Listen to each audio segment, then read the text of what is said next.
All right, welcome to a new series that we're doing at Mint. This is where we're kind of giving a peek behind the curtain as to who it is all across Mint and what they do and how we kind of make this clean energy concept work. And I think one of the things that's very misunderstood is really what people do inside an organization. And so kind of the first episode of this series is talking with Derek, CEO of Mint Systems. And so, Derek, I think where I wanted to start, which I think is really interesting, is I don't think you choose to be a CEO. Like, I think you just kind of land there, but you also have the skill set of like kind of being born to do it. But what was your concept of a CEO when you first were kind of getting into business and learning about a chief executive officer? Right. It's a good question for a lot of reasons. If I think back to my, early, I guess, conceptions of what a CEO was, I think it was pretty typical to what most people think, like some suit and tie, boardroom executive that's, nobody quite knows exactly what they do, but they're responsible for all the stuff, right? As I came up in business, I think I learned a lot more. There's different types of CEOs. And there's different ways it's such a broad role that I think it needs to be kind of noted that there's different approaches to being a CEO. Like there's no, you look at any kind of position that has a really large body of responsibility to an organization or to a mission, whatever it might be. There's very distinct styles and approaches to how to live into that role. So for me coming up, it was interesting because I came up in a really good company, but it was a fairly small company. And at a certain point, as I was kind of moving my way up over the years into more and more of a leadership role within that company, it became really apparent that we had to transition from your typical family business to more of a structured company that could be sold or could be invested in. And that was the only way that I was going to ever help get my folks, eventually retired or to add value to the company in a more meaningful way or scale it in the way that I had kind of envisioned that it was possible. And so in doing that, we had to elect corporate officers and so on, right? And which is weird in a 30-year-old family company, to like all of a sudden add this structure. And so we had to create these corporate titles. So that was my first exposure to really like deeply understanding what a corporate organizational structure needs to look like for legal purposes and for maybe an external viewpoint. Inside an organization is very different, as far as what that role means to the organization and how it works with the organization. So that was this like really kind of, it was a really interesting time for me because I had to take the ideas of what these corporate titles meant and were supposed to do and the roles they legally filled, and then also look at their application and what those titles could mean or should mean in an organization that was as, family and, kind of grassrootsy as ours was at the time. So fast forward to starting Mint, you have the same thing. Like you got this founder mindset. Like I had no intention for like, I need to be a CEO, right? Like that was just, that's what you always think about, right? It's like one of those things where it's like, oh, I want to be a CEO. Like I remember when I was younger, I was like, oh, sounds Steve Jobs is, oh my gosh, let's do it. Yeah. And then you get into it and you're like, oh, this is not what I thought it was going to be. Totally. Yeah. And so it was like founder mindset, mission driven. I don't give a shit what it takes. This is where we got to go. Yeah. But to your point, there's an inherent leadership mindset that I think, I don't know that I'd go so far as to say you're either born with it or you're not. I'd say you're either born with the proclivity to have interest in it or not, right? That's a good way of putting it. And whether you pursue it or not is up to you and the arc of your life. But some of us just have that thing, we love to organize, we love to bring people together for a common goal, what's the skill set that is needed for that? Because I think that CEO is a position, right? In a company, you have responsibilities, and we'll get into that. But like, what do you kind of need to have as like a just operator? Like, yeah. So I mean, you know, like I was gonna say that like we started the company with like not really a whole lot of anything other than there's 3 of us really launching this company. 4 and 5 that were kind of passive, but like, you know, partners, but not really in day to day. But like we looked at the 3 of us and it was very intentional, like why the 3 of us came together. It was like, you got this skill set that balances out this skill set that balances out that skill set. And it was I think you at least have to have 3 in my humble opinion. You can start a company with 2, but it's dangerous for a lot of reasons. Yeah. And so I think, and yes, in that moment in time, you start a company, you've got to do the legal, you know, side of things, and it requires that you have these corporate titles. Somebody has to hold these roles per a legal requirement for having an LLC or what eventually became an S corp. And so, you know, naturally, based on my experience in leadership and previously having held a CEO title, that was like, you know, the title that landed on me. But I never perceived my day-to-day at that time in starting a company of having a CEO mindset. It was like, it was leadership. It was more of lead from the front, you know, like go have courage where other people have fear, you know, go do the harder thing so that other people, go do the thing that those 2 are really uncomfortable doing, you know. And bring that, and then that, you know, kind of grows over time in these duplications of functions and roles and stuff. And so I think, to answer your question, what does it take? I think you have to have, first and frickin' foremost, you better love people. yes. I mean, that's just like, check that box as number 1, in my opinion. If you don't have a passion for people, you shouldn't be in business leadership. Now, I don't care if you're a tech company that doesn't have a lot of peopling happening, or whatever the company is. You're still building a product that people are going to use, or you're still building something that benefits humanity. Let's even take it a step further, right? So if you're not deeply rooted in the idea of how do I improve people's lives, don't be in business leadership. Oh, I love that. Well, they often say like, oh, you know, CEO is, you know, everybody works for the CEO. And it's like, no, it's the other way around. The CEO is like responsible and trying to lift everybody else around, or at least a good. There's a way that I've framed that over the years that that helped me, right? Yeah. The worst thing that can happen is to let leadership go to your head. Everybody has a side of them, the shadow self, whatever you might want to call it. If you go Jungian kind of, you know, psychoanalysis, but it's the ego, right? It's the thing that it's necessary. It's important to understand it. You don't want to fight it, but you also don't want to feed it. And that thing can creep in, you know. In leadership, you can over time let that side of things grow more than it needs to, or should, or be fed more than it. And so there's a few things that I had to remind myself daily almost over the years, which is this kind of aha moment that I had at a pretty young age, that the only distinction between a really good leader, or let's call it a good king, and the opposite end of the spectrum, what somebody might call a slave or a servant, is the idea that that slave or servant is forced to serve. They have to serve, versus the good king wakes up every morning and choosing to serve. And so I had to remind myself that my core mission is to serve. That is at the core, fundamental number 1 thing, is I'm of service of others. And so what that does, and to your earlier statement, it makes sure that you realize that these people aren't working for me.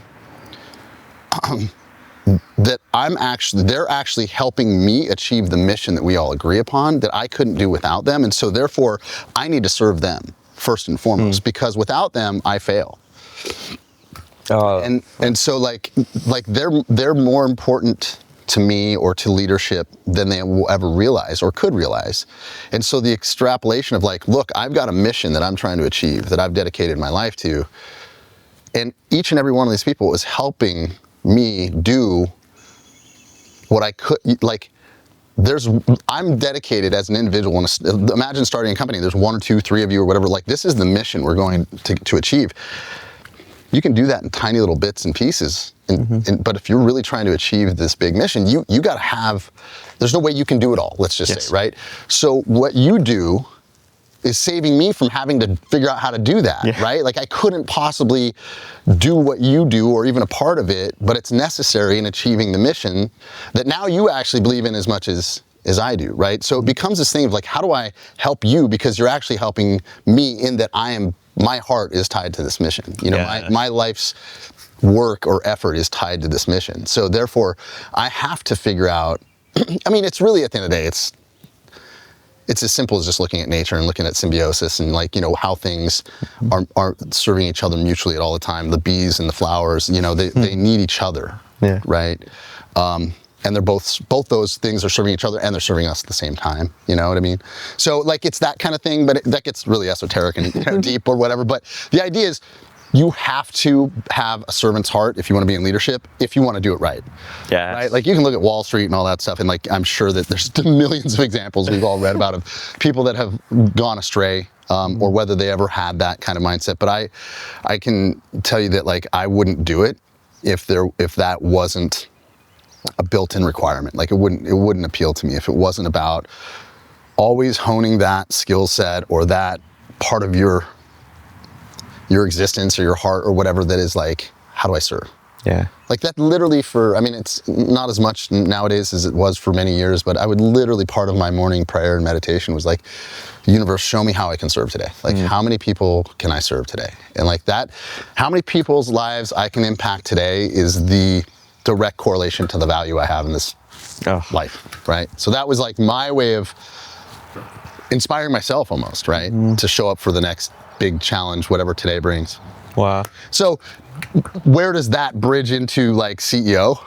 Well, because I mean, the interesting part in that, okay, so yeah, because that's a cool conversation to have, because I think when you look at an organizational structure, if you were to draw it out on a piece of paper, right, it goes very top down realistically. Like, you have responsibilities that go down, and I think a lot of people see it as a top down, this is how it's going to be, this is how we're going to go.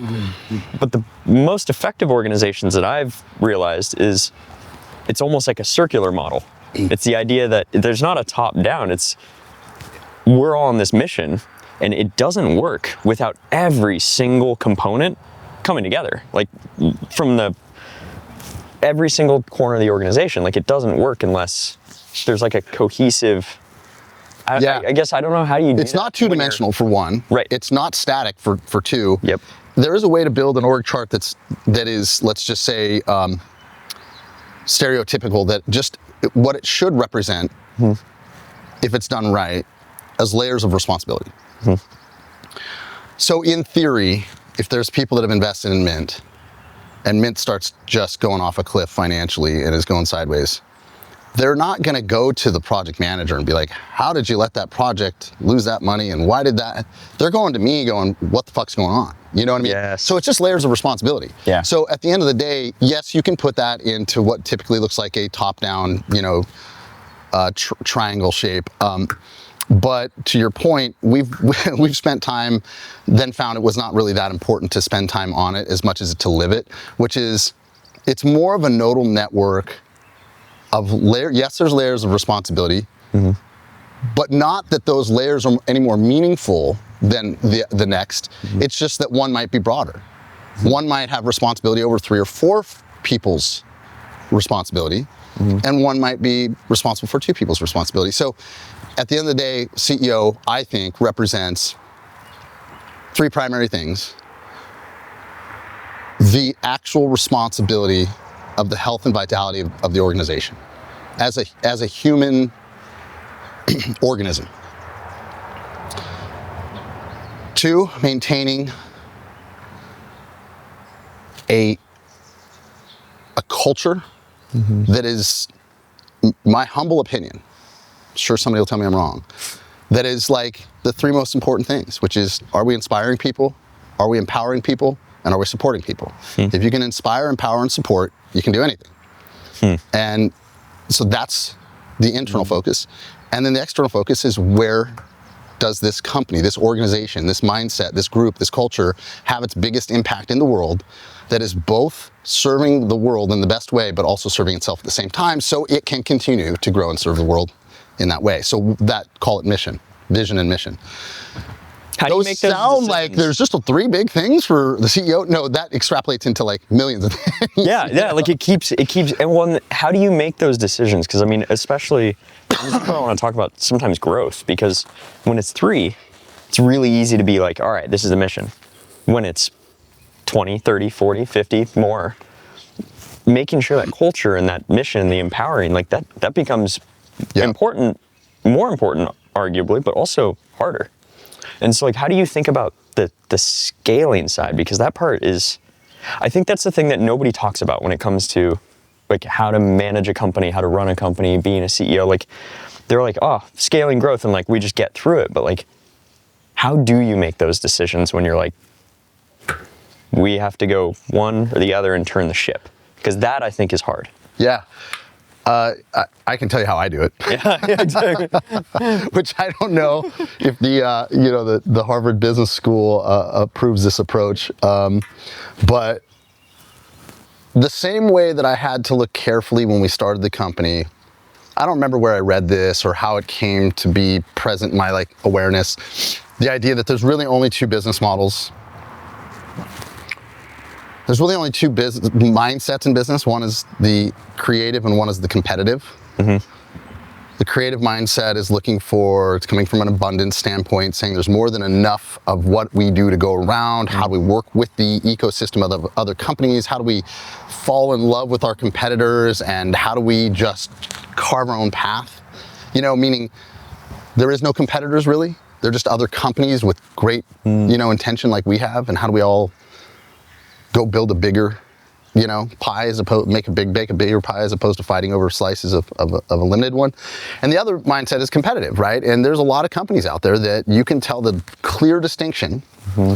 As an example, I mean, forgive me if you work for Microsoft, but let's just go back 20 years. Yeah. Microsoft culture was a competitive culture. Mm-hmm. It was out to win through competition. Mm-hmm. Apple's was the creative mindset. There is no competition. We just do us. Mm-hmm. So that led to an understanding of there's only really 2 business models. One is the product development model, and the other is the customer development model.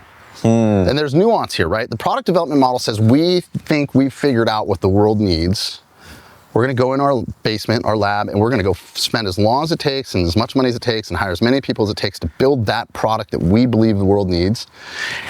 And when we're done with that, it becomes a unveiling of, ta-da, look what we have, and then a marketing device. How many people can we put this in front of? And some percentage of those people will like it, right? The other is the customer development model, which is to say we have an idea, same as the product development model. We have an idea, but before we lock that product down, let's go talk to the market. Let's go find out what they want, what they need. Hey, we've got an idea. Here's what we think would work great for you, but then we really listen. And they call it customer discovery, market development, whatever. But like at the end of the day, it's an iterative approach. Just simply put, that customer development model is iterative. It's saying we have a core thesis. We're gonna go test it. We're gonna take feedback from the very customer base that we're after. We're gonna learn, maybe that's not the right customer base. Maybe it's these guys instead. Or maybe we're a little off with our thesis on what our product or service is, and let's adjust that. But it's this iterative approach that I call, for me, internally in my mind, it's evolution. Like everything's evolving, and you're allowing yourself and your ideas and your company to evolve as opposed to being static. So that was the business model that I, intentionally kind of chose as how we were going to operate. And I watched a lot of folks at the same time we started with very similar idea for business say, this is who we are and how we do it, very prescriptive, and they went to market with it, and it took off really quick, right? Because it was easy to market that. But then if you fast forward 10 years, they're gone. Because they weren't adaptable enough to what we knew was going to be an incredibly fast evolving market environment, technological, environment. Like just in the, last 12 years, we've watched this complete change to how clean energy is being seen and utilized and generated and stored and all the things. So that adaptability was important for me. So do you think patience is key in that too? Because I mean, thinking long term, right? You have that temptation is, especially a new business, you want it to thrive, you want it to grow. It's like, yeah, you could take that choice and be like, yeah, let's grow quick and let's do it. yeah. But where does patience play into that? Yeah, you got to have a long vision. And to answer your previous question, which I was trying to, a long-winded way of answering the previous question, which was, how do you make decisions? Same way. Yeah. So some of the folks that have been working with me for a long time have come to realize that, like, oftentimes what I'm doing is kind of like a dolphin sonar. You know what I mean? Like, I'm saying things that sometimes might seem abstract, sometimes might seem provocative or controversial or even contentious sometimes, or at least, you know, counter narrative, you know, and really what I'm trying to do is see what, if this organism is who I'm supposed to be serving first and foremost, what is it, how is it reacting to these concepts and taking feedback? And so I would argue, somebody might be able to point out a time where I did or had to or whatever, but I would argue I've never made a unilateral decision. It's always been by consensus. General consensus, or by some version of buy-in. So the same way I've always tried to seek to serve the marketplace or the world, I'm doing that internally by saying, I need your buy-in before I can take that next step. So decisions are based, in my opinion, on how good the idea is, because if the idea sucks, either A, the idea sucks and people just don't like it and it's not a good idea, or B, I'm not explaining it well enough. And if I'm not explaining it well enough to you, how could I explain it well enough to the marketplace? Or how could we even execute in the marketplace? So it's this kind of reverberation, echo chamber kind of thing where I'm looking for consensus and buy-in on all major decisions, whether it's obvious or not. Yeah, so is that logical or gut? Sometimes it's overt. Sometimes it's like, I need to get to a point where you guys agree with this idea, or what, or how about this? Here's my idea. What do you think? What's better? What could be different? Whatever, right? Sometimes it's more on intuition. Like, I'm able to just kind of go, I know where people are at. I've had enough conversations. I know what moves them. I understand that this decision is in alignment with this culture or this general kind of. How important do you think gut instinct is to that skill set of being a CEO? It's almost paramount. In my opinion, if you don't have really good intuition, you're fucked. I don't care how high your IQ is. I think EQ does feed into intuition, so you could have high EQ, but I would argue that you probably have good intuition if you have high EQ. But I think that being in touch with your intuition, actually using it, understanding it, and really being sensitive to what's happening is like, I mean, I think it's hard to say it this way, because if you don't, I think if one doesn't understand it or feel it or live it, like, it would sound really crazy, but I mean, Einstein said it, intuition is the highest form of intelligence. And we all have strong intuition. It's just, have we developed the skill set to understand it and listen to it and pay attention? So for me, it's very important. How'd you develop it? Because that I agree, but like, it's. I'll try to keep it short. So I was a kid that didn't do well in school because I was I have some form of dyslexia, and, I just wasn't made to do well in a classroom. And so I felt incredibly misunderstood. And so what it meant to me was that I could articulate well, but I didn't feel like it was being understood. So I wasn't like there was this barrier between me and the adult world, or the, whatever. And so being that I wasn't getting the feedback that represented that the other person understood where I was coming from on it, I had to start reading different cues or feelings and going off of gut. And then that just became a thing, right? But then it turned into like, how many times do I already just know something and just go with it? And it was like, how could you possibly have known that? And you just do, right? Versus how many times have you gone against it and been like, I knew that, and I still did this because I felt like that was the more popular decision or whatever, and it was fucked, And like, so I think you got to try it, test it. And I think you have to really like be able to sit with yourself too and kind of know what's going on in there. But I think it comes from some childhood conditioning, you know, a little bit, but it also, being that I didn't have this deep educational college, you know, education, you know, background with rubrics for decision making or whatever, I had to rely on something just different. And so I think for me, it was just one of my tools, you know. But I think everybody would do really well and like to kind of touch on that. It's scary, you know, to be like, how do I know that that's real? Sometimes you just kind of have to like wipe the chalkboard clean of your mind and just be like, okay, that's it. You know what I mean? And like not really overthink it, just kind of know. You know, it's I don't know super easy to do when you're relaxed and we're sitting here and chilling, but like when you're in the heat of it, that's when it matters the most. Like, how do you do that in chaos, crisis? And because I think that's where I think the real shit starts to happen, is like when you're in the chaos mode and you make that decision, that shifts everything. Yeah, it's not how you show up when things are good, it's how you show up when things are tough, right? Yeah. Well, one thing I learned was sometimes the best decision is no decision, and sometimes no decision is the biggest decision. Meaning, I've always had this, like this kind of, I don't know, rebellious streak or whatever, to where I didn't like the idea that I was forced to choose A or B. You know what I mean? And so C to me is, what if I don't choose either A or B? now you're playing my game, right? Like I'm not playing your game.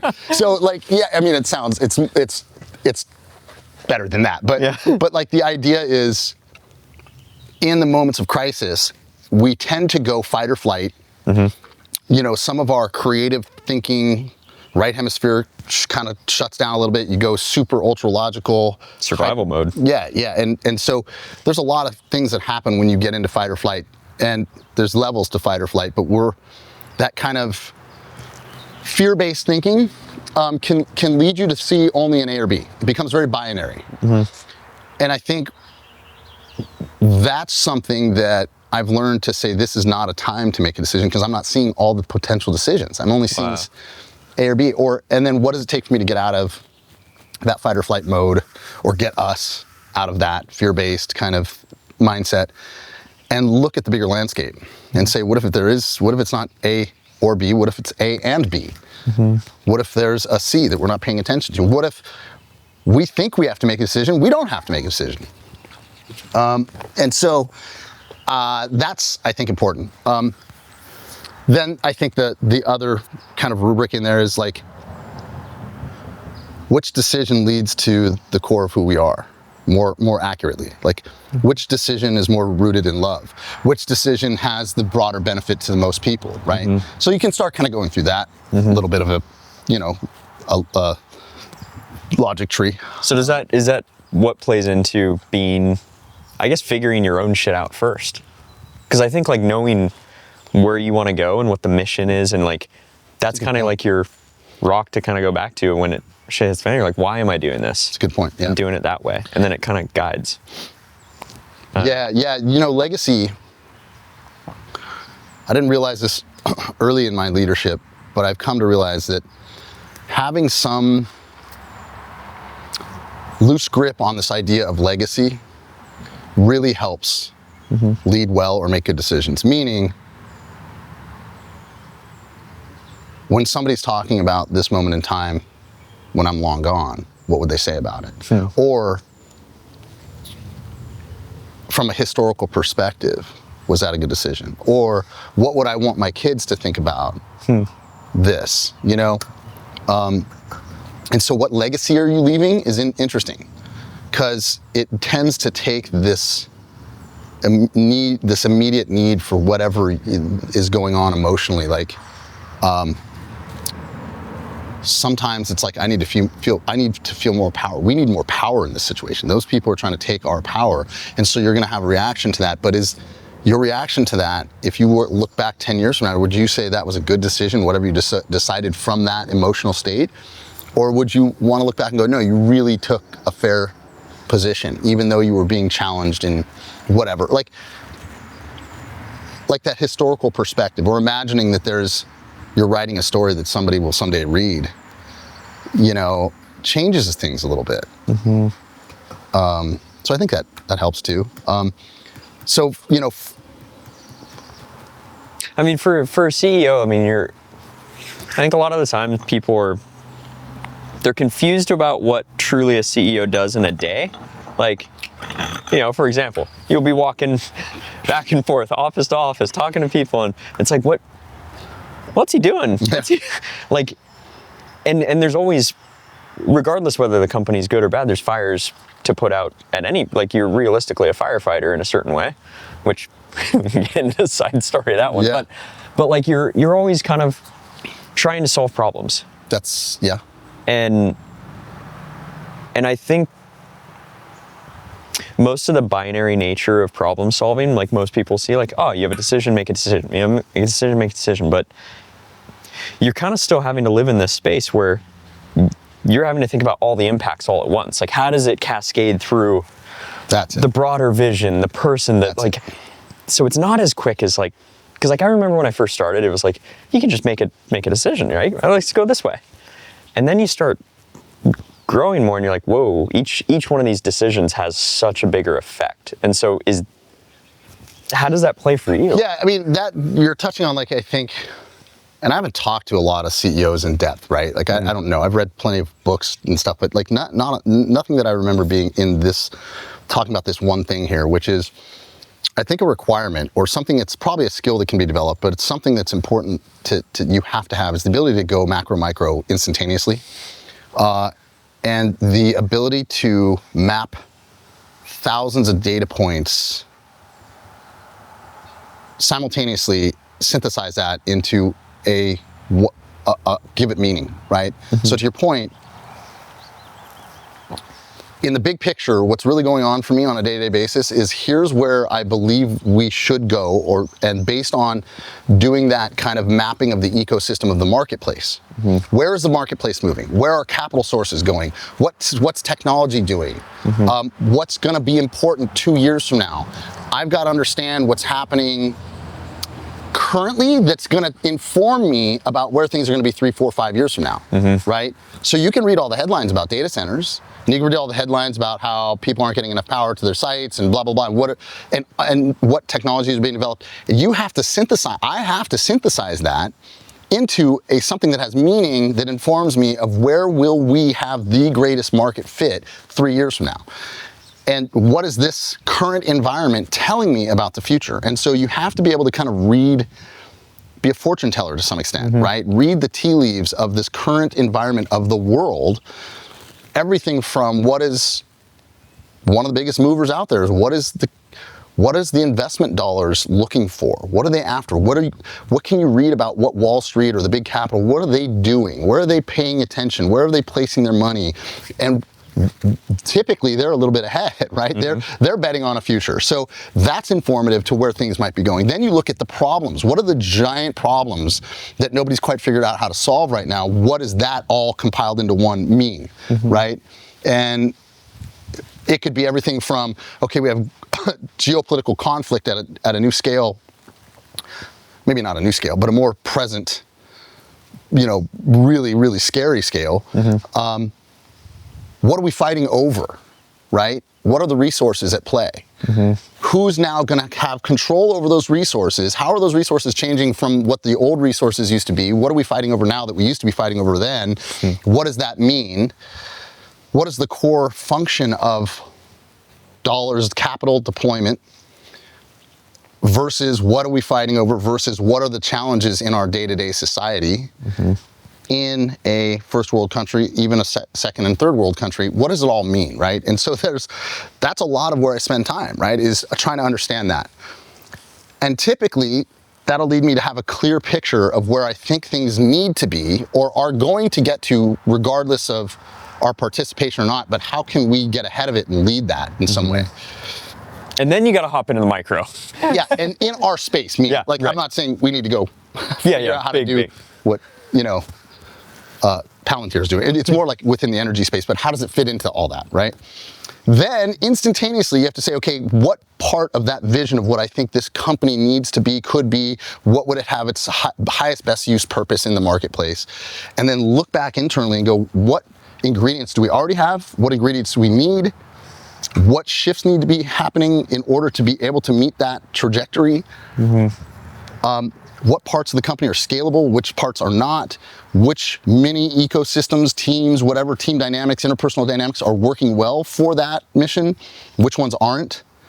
And so oftentimes what I'm doing is taking that vision, trying to distill it down into something that's articulatable, and then translate that into some version of how we're adjusting our company to where people don't think we're changing just for change's sake, but also have some understanding of why we might be adapting because there's a new future. Because the future, if we were to have stayed married to the idea of what we thought this company was going to do and be when we started it and never change it, we'd be out of business already. So that's the idea. You have to be iterative and evolving if you want to keep up with the current environment of what I think a dynamic marketplace is, for at least in our space. Maybe if you make bread or something, like it's not as dynamic, right? You know what I mean? But even then, maybe it is. So then that's a lot of the tweaking and tuning that's happening has to be then thought through. If we adjust this here, what happens over there, to your point? That has to be mapped out. So the same kind of mind mapping that occurs for like understanding the world and the market, you have to then turn that into the micro of how does that map internally? And then within that, understanding your capabilities, your superpowers, and your limitations, and figuring out what parts of that need more support. Or really, at the end of the day, more inspiration, or more empowerment, or more support, right? And all three are happening all the time. And so, as I'm pinging around, having conversations, sometimes it's so that I can better understand. So now I understand the real limitation of this group or this function or this interpersonal dynamic or this, sometimes it's just process and system that is either working or not. And I'm getting a better understanding of what is working so I can put that into that mind map of like what needs to happen internally to get to where I believe we have to go to make the biggest impact. And sometimes it's supporting, like you said, just giving support. Like that mission alignment's there, that scalability's there, that functionality's there. They need support. That person, that team, whatever it is. Sometimes, like we've been in for maybe the last month or so, is I had a real light bulb moment that an entire chunk of the company was not scalable. It didn't have the organizational structure or the systems or processes to where it could grow at the same pace the company needs to grow at. So I've been deep in the weeds unpacking what's broken, what's not working, who's misaligned in role versus personality. It does get that micro. Like that personality type should not be doing that role. How do we adjust things? That has an impact across all kinds of different, just that little adjustment, which is very micro on this big scale that we're talking about. So it's this constant, I think, reverberation of like what needs to happen to get to where we need to be 3 years from now, 5 years from now, whatever it is, what works, what doesn't work, what needs to change. That can sometimes include nothing within the organization, but what kind of partners do we need? What kind of capital do we need to raise? What kind of access to debt do we need? Like it's all going into this kind of quantum soup of how can this even be possible? So sometimes it's as tactical as sitting down with 2 or 3 people that are leading another group of people and going, okay, tell me more about these roles. What's not working? Who's able to do what? Why is that not? And unpacking that sometimes it's just misalignment in goals and objectives between 2 people that they think they're working together, but they really have separate goals and objectives. Sometimes it's the wrong personality type for the wrong role. There's a mismatch. How do we take what part of that role you crush it at and keep that and expand it and hand off the other part that's totally not for you, right? And find that other person on the team where that is their sweet spot and give it to them. But it's this constant adjustment that I think people are a little bit more used to now at Mint, but I think it's challenging for people. We're like, shit's always changing, dude. And I'm like, yeah. Yeah, but your office is always changing. It's like, dude, we're just moving I know it's stuff around. It's kind of almost a disease at this point. Yeah. Like, But it's like, that is kind of built into my personality type. But I think it's also, you know, like anything, it's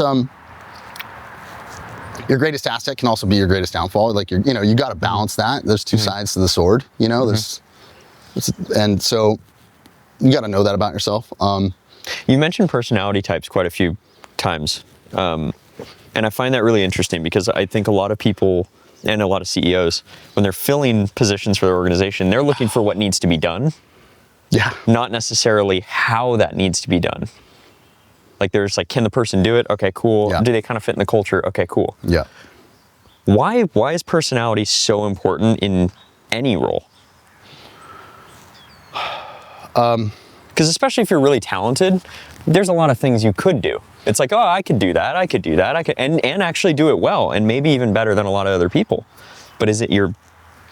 Well, I mean, there's a simple way of answering it, and there's a more in-depth way, but the simple answer is that people love what they're good at. People love...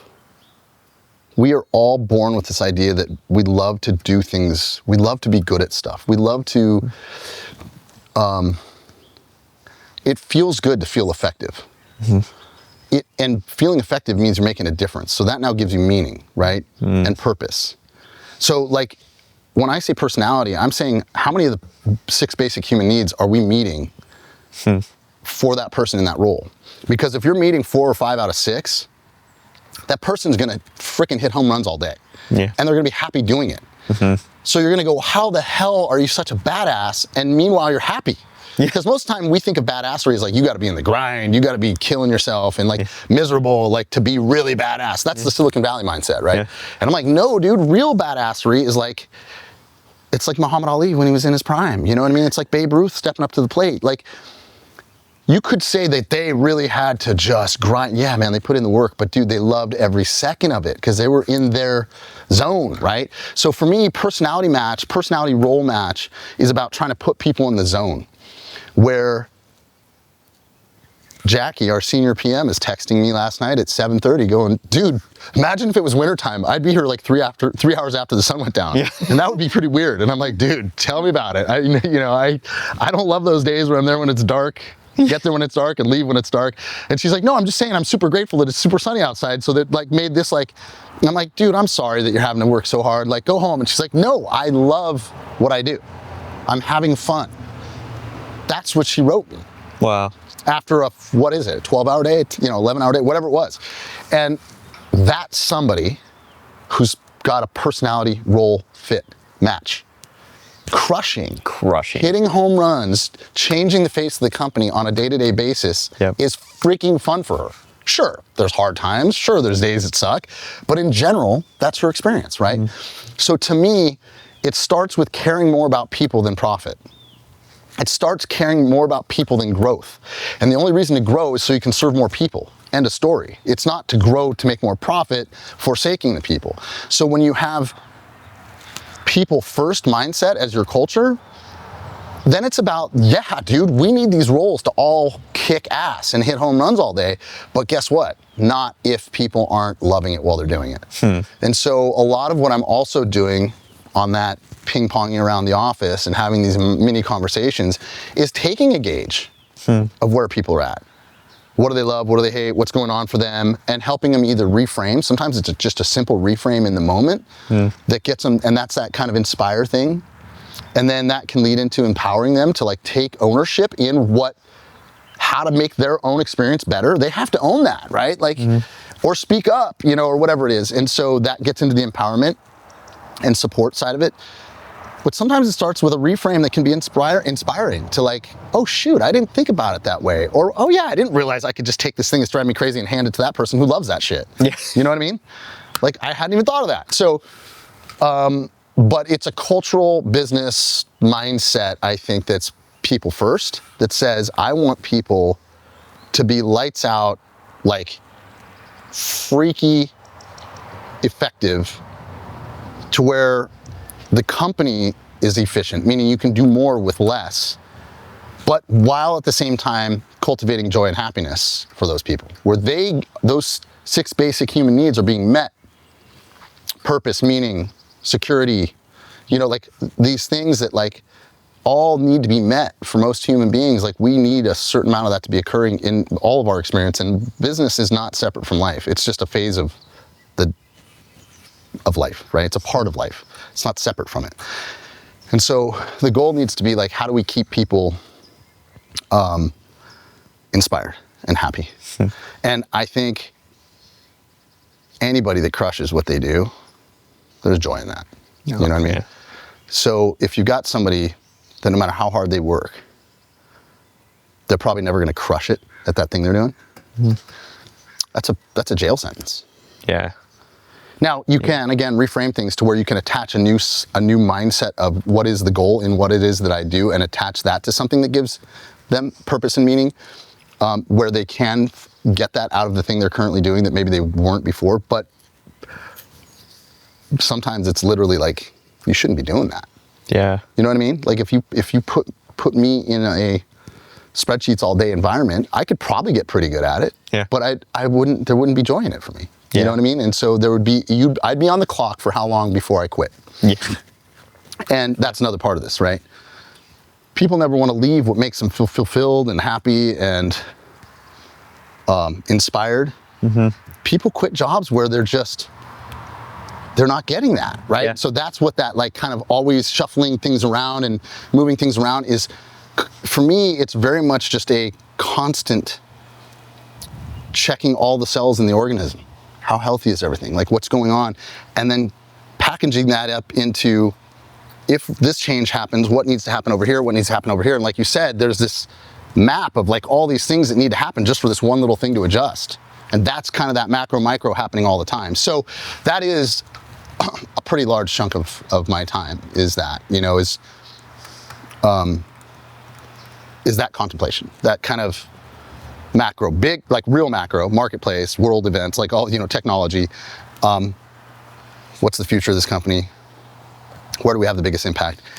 Bringing that back internally and going, what would it take? Selling the vision of that, you know, getting people's buy-in. Does that make sense? Is that inspiring, you know? And then going, wait, I was a little bit off with my thesis on the future. Adjust that a little bit, go back to the internal laboratory and check how that's all going to play out. But it's that constant dynamic interplay of all of that at one time. Do you love the game? Yeah, man. I love the people game. Yeah. I love the game from the business game from a standpoint of rewriting the rules of the business game.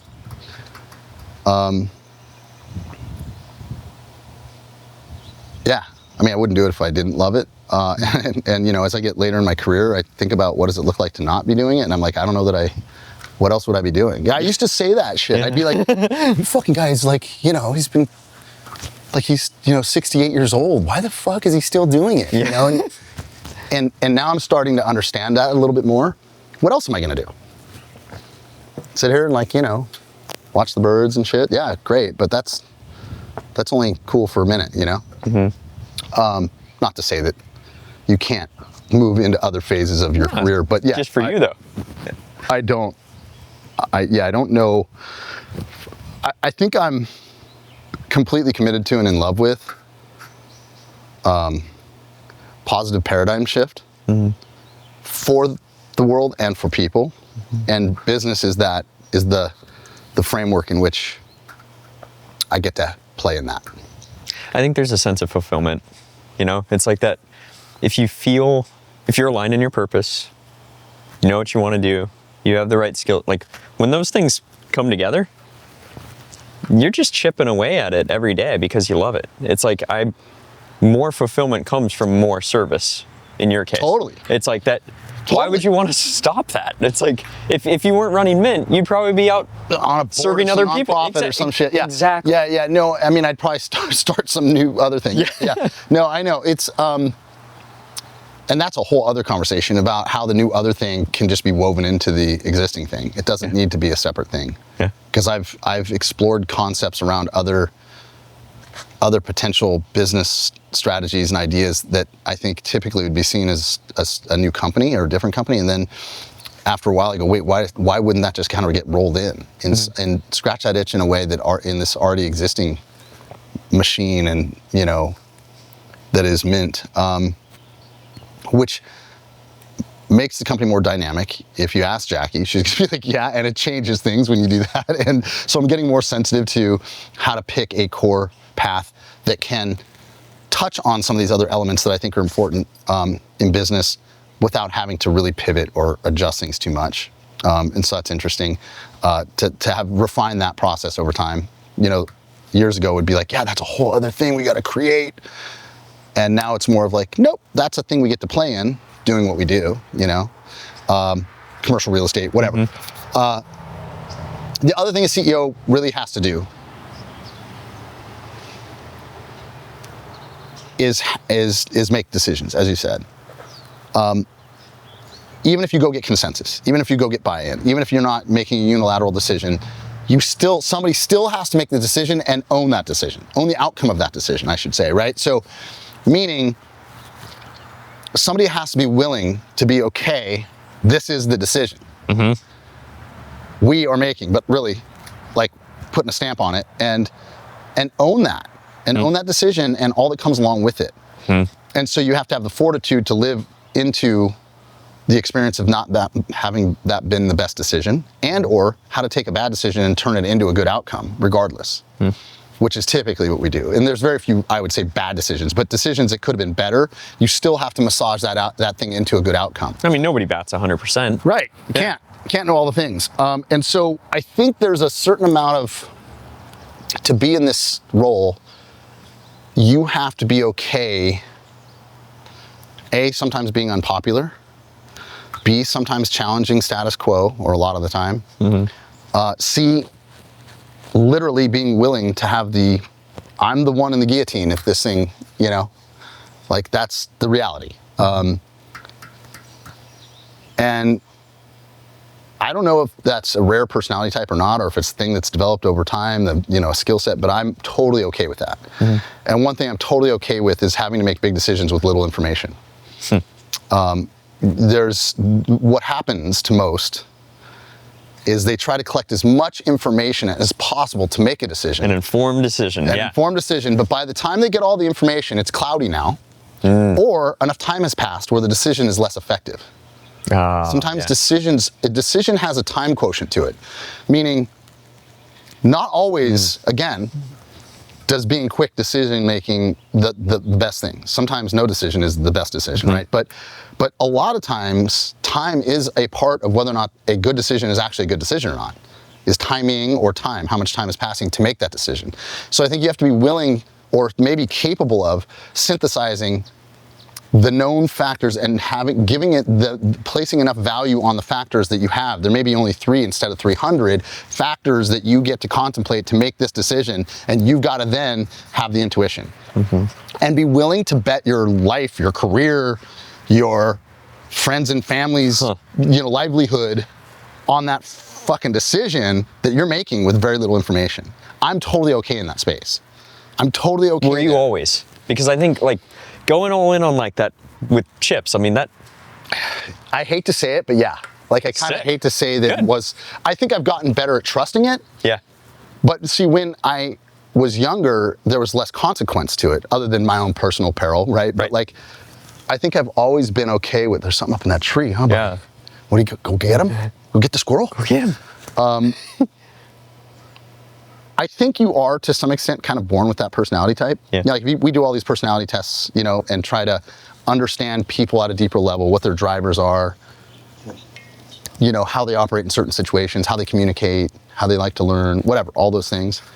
And there's these things that spit out every once in a while that are kind of anomalous things that I notice, at least, that are a little bit they're anomalies in the general look at most people that stand out sometimes. And some would argue that it's high risk tolerance, but I've always argued against the fact that I just simply have a real high appetite for risk. I can deal with a lot of risk. That is true in and of itself, but I would also argue that I just can ascribe meaning from fewer data points that can actually have the same, I can come to the same conclusion as the person milling through thousands of data points would in a short period of time. And that's just something that is part of how my brain works, right? And so it's not like, oh, I'm just trying to like toot my own horn here or anything. I'm just saying that like, it looks like I'm willing to take a lot of risk, but it's actually that I kind of already know at an intuitive level that what the outcome is. Yeah. And or that I'm betting on myself to go massage that whole thing into becoming the outcome. How much of a CEO is betting on yourself?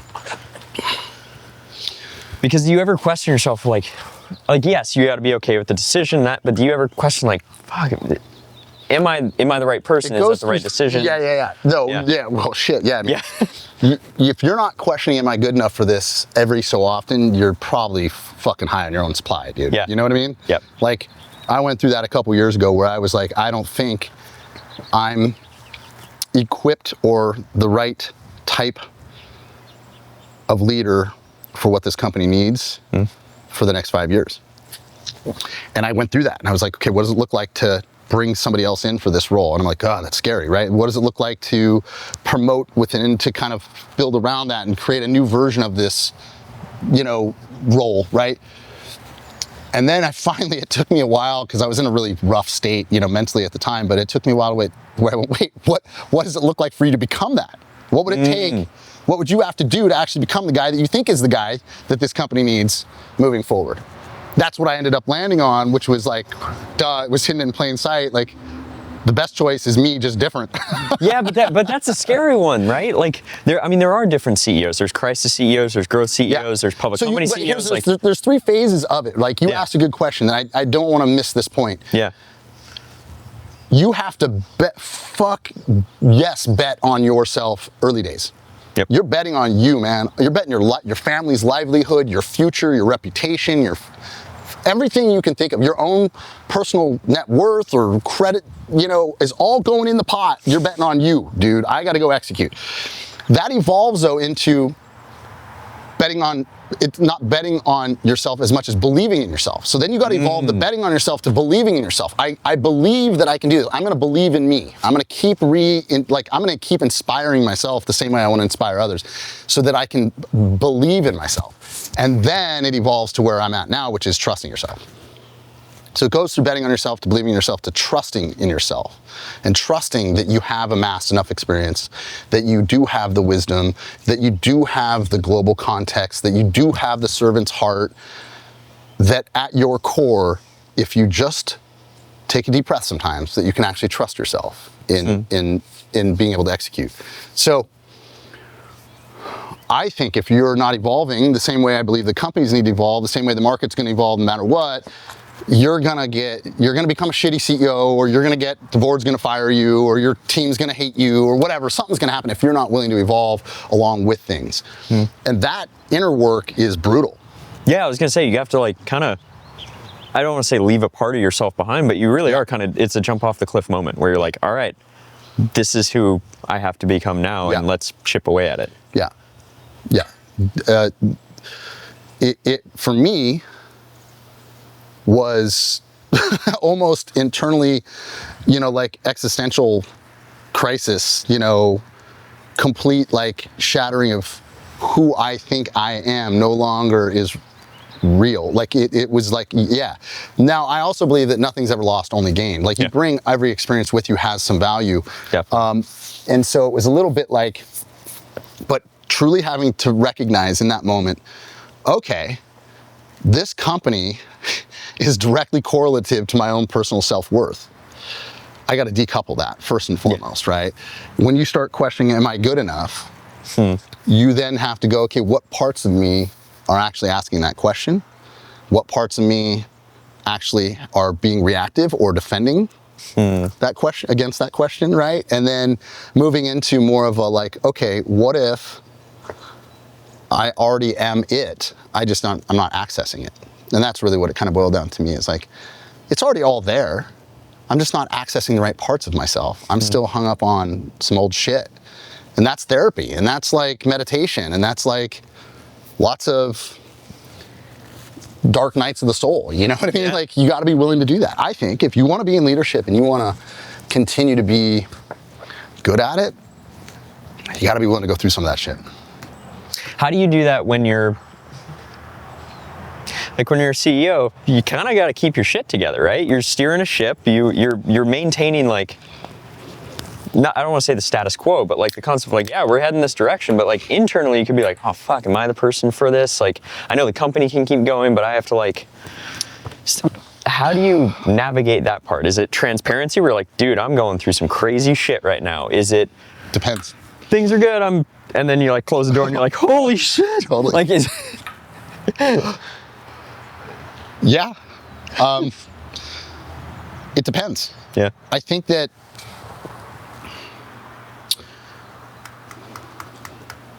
there are some things that you can only get through alone. Like, I don't mean alone. We're never truly alone, but like, there are some things that you really have to just get through alone. It's your cross to bear. It's your burden. It's what you fucking signed up for. And nobody deserves to have to help you make that easier for you. Heavy is the head, right? That wears the crown, you know, that bullshit, right? There's no crown telling you that, like, man, but like, the idea is like, there are some things that I have to just own and work through, and that by trying to include others in supporting me is detrimental to where they're currently at, right?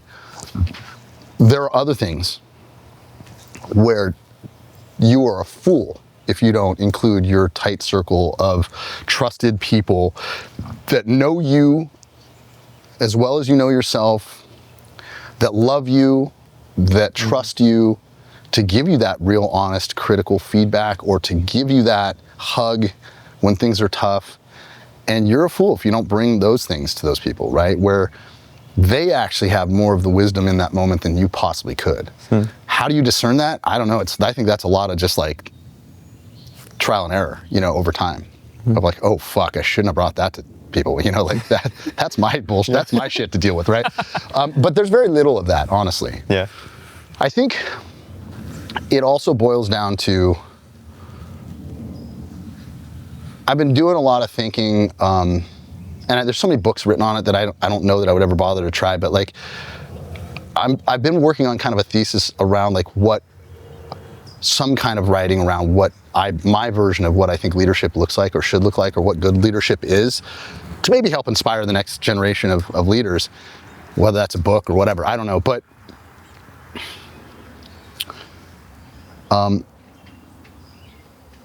having the ability to be courageous when others are fearful is a requirement. So is being vulnerable. If you can't access your own vulnerability, if you can't show the humanity of your experience, if you can't express, man, I'm really struggling right now, or like, hey, believe it or not, when you say that, this is how it makes me feel. Or, I'm not sure I can trust myself right now. Help me, help me think through this, talk through this with me. That ability to be vulnerable as a leader is, I would say it's right up there as one of the most important things. Which, by the way, vulnerability requires courage. Brene Brown talks a lot about this, and we just went through her book last year, and we talked a lot about this, and I've always kind of known that, but I didn't know how to verbalize it, right, like she does so well. But being vulnerable takes courage. So I think courage is like one of the most important. Like, vision is really important for leadership, or willingness, you know, having a servant's heart, but courage is right up there. And then vulnerability is almost as important as those others. So I've found that the more vulnerable I can be, professionally vulnerable, you know, the more trust I earn from those that I hope are willing to support me or follow our vision or mission, whatever, right? And so I think it's become something that's laced into my conversations with people, not overtly, like, you need to be more vulnerable, but talking through, like, what is vulnerability? Not even using the word vulnerable, but like how to help them start to access that a little bit more. That it's okay, because if we all agree that we care and love each other, and we all agree that we're doing good things, and we all agree that we care about people more than anything else, what would keep us from being vulnerable? Other than our, I guess the patterns that we've developed of self-protection over the years. And so breaking that down a little bit is really interesting. So I think when you put yourself at that bleeding edge, that like core, like fundamentally like super high responsibility, you get faced with these things whether you want to or not. And then for me, it's like, how do I take what I learned and turn that into something that could be useful for others? So a lot of this is for me, a lot of leadership is also personal development, spiritual growth, personal growth, whatever you want to call it, right? I don't see how a team of people or an organization could continue to evolve at the pace we do to try to do the big things that we're trying to do if there wasn't some level of personal growth and development happening at the individual level, the personal level, with everybody all at once, which is a whole other... That's going to be for the next conversation. It's a whole other tent in the circus, you know? Absolutely. Well, Derek, thanks for being vulnerable with me about this. I mean, I think it's one of those things that not a lot of people talk about, like as CEOs. It's very like closed door most of the time for most people, and like peeking in that door, it's been incredible. Yeah, dude. Thank you for the opportunity, man. You asked such...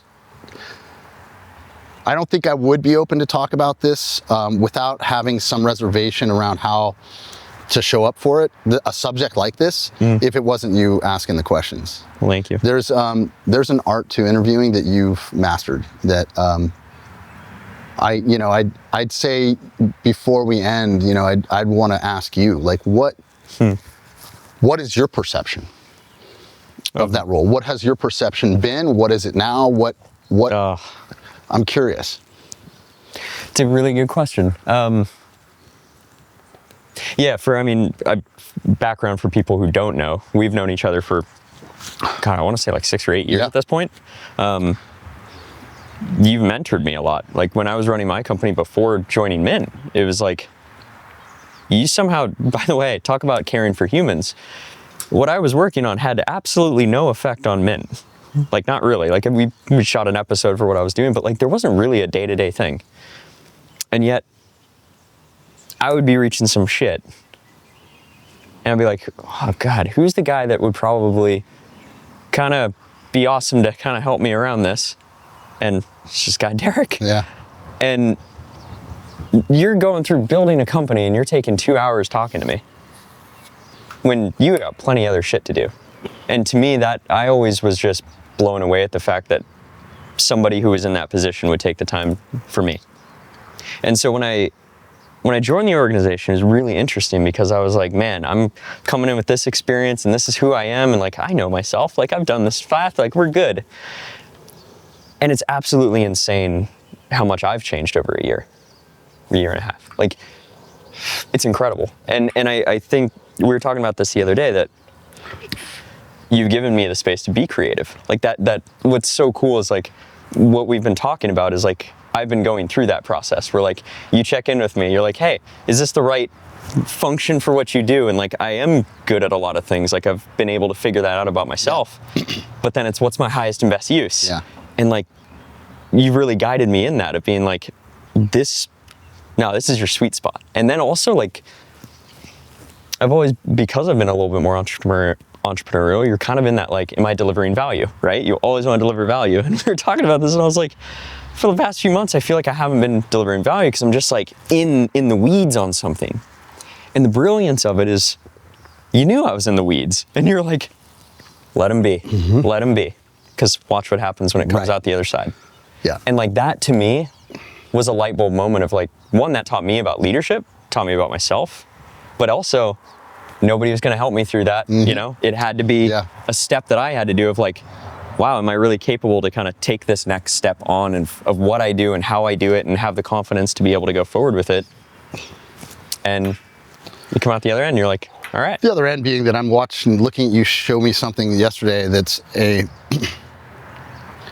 not only is it something built internally that entire segments of the market, there are hundreds of companies trying to do the very thing you just built. And not only that, but you productized it. So it's not even something that stays just in Mint or Mint as it is now, but could evolve or be sold or could be, which is like game-changing shit, you know, where you're outmoding an entire segment of the market that would normally be a third-party provider for us, but you're building legacy in something that's gonna have lasting change and adding efficiency to the company. So you just 100x'd yourself in that, you know, moment, right? And there's not even just that, there's 3 or 4 other things that you, in the last couple months, created that we would have had to pay somebody to do in a clunky, shitty way, you know, hundreds of thousands of dollars to do, and you've done it in the last few months by just going through whatever you went through, which now I think you just reached another level of like, oh shit, I can implement things that create real scale opportunity for this company, you know? Like, so, yeah. Well, thank you for that. Because I mean, it's one of those things where, yeah, because I was given the support, the empowerment, like to be able to kind of risk it, so to speak. Like, I remember we were having a conversation and I was like, dude, this is my first like big boy job. I've never had a real job. Like, I've always worked for myself. Yeah. And it was like a weird transition to be able to jump in and do that. But you're like, dude, you got this. You're good. And like, we'll figure it out. And what's interesting is the awareness and the confidence that I have in the capabilities have truly shifted. And it is insane when you get to the other side and you go, oh my gosh, what is capable now? Like that. Yeah. That is a hope that I have for everybody. And like, that's what I see it meant. Like people have that moment. Your own iterative approach to, I'd go so far as saying mastering the current use of AI in business can now become a program of teaching others in the company how to do it. Now, some are already kind of on their own path there, but like every time you have a breakthrough, you can look at it like, what in this can now be shared at broader scale, right? So you've not only do you make breakthroughs in things, but you track your progress so that you make it teachable. That is leadership in itself, right? It's like, how do I take the thing that I worked so hard to do, to break through, to create whatever, and now boil it down to something that can be taught and repeated, and then become part of a system, you know, or whatever. And you inherently do that. So like, that's just a leadership mindset, is like, how do I give away how do I share what I've had to work so hard to find and figure out? How do I make that shareable and digestible for others, you know? I think one of the things I learned in the past few months is that no idea is truly original. And I've kind of known that for a while, but to truly like grasp it, the ideas are floating out there. Are you going to be the shepherd to guide it? Like, it's not my idea. No idea is anybody's idea. You're just the shepherd of that idea. Right. And there's a certain responsibility to love that idea, give that idea life, and let it be. Right. And not be attached to every single thing. Like, we're just shepherds in most of what we're doing. Conduits. You know, agreed. It's a good point. Like, that's another thing that I think is so important, is don't be married to your own ideas. Yeah. First of all, they're not yours. Came from somewhere. And if you take ownership for it, it'd be like you trying to take ownership for why that tree is that tall. You know what I mean? It's like, it's just life happening, right? That idea came from all of life happening in that experience that is Steve. That idea comes up, and to not take ownership of it is really powerful, I think. And then to not be married to it as if it's like, I need to protect this, it's my idea. What if it's not a great idea? What if it's just an idea? What if it's an idea that's meant to provoke the next round of ideas that are the right ideas, you know? And so it's the humility. That's what it is having some level of maintenance of humility, even when you are the creator of the thing, or you are the shepherd of it, or you are the holder of the keys for that thing that's happening. Having humility in that is super valuable. You do a good job at that. Thanks. Well, to round it out finally this time, what would be one word that you would describe is the most important thing a CEO can have? It could be a skill set. It could be a personality trait. Like, what's the one thing a CEO actually needs to truly, I guess, change the game in whatever they do? Doesn't matter the business.